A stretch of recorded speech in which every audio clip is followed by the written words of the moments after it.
This screencast talks about proteins in the context of our diet. Proteins are responsible for nearly every function of life. I'll have a list coming up, but proteins are really, really important. A human has tens of thousands of different proteins within our body. These are built from monomers known as amino acids.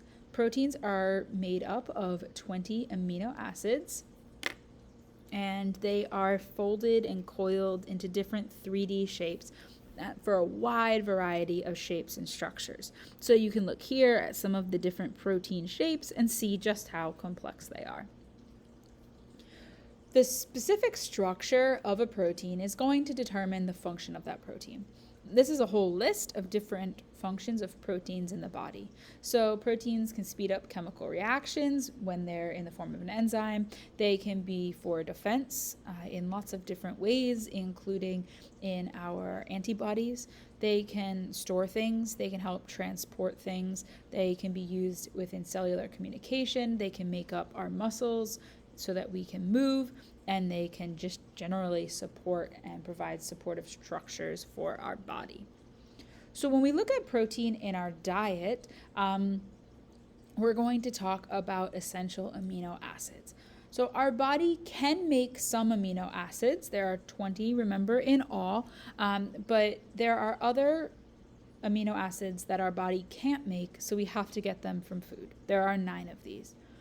Complete sources of protein have all of the amino acids. Meat, poultry, fish, milk, eggs, and cheese are all examples of complete sources of protein. Incomplete sources have some amino acids, but they don't have all of the amino acids. So if you look at this list, you can see that vegetarians and vegans may have trouble getting protein. And so they just have to be careful with how they get their protein, or I guess mindful. They have to be mindful of how they get their protein, especially since the complete sources are almost all animals or animal products.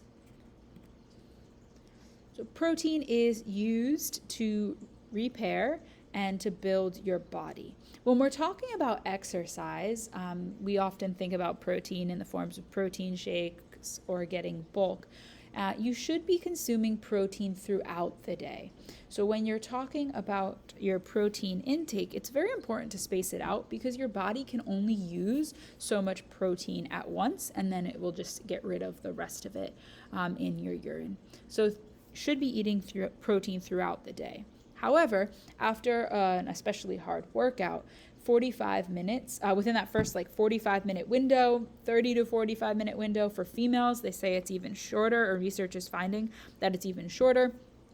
You should make sure you take in those proteins to help build and repair your body. The best sources of protein are lean animal protein.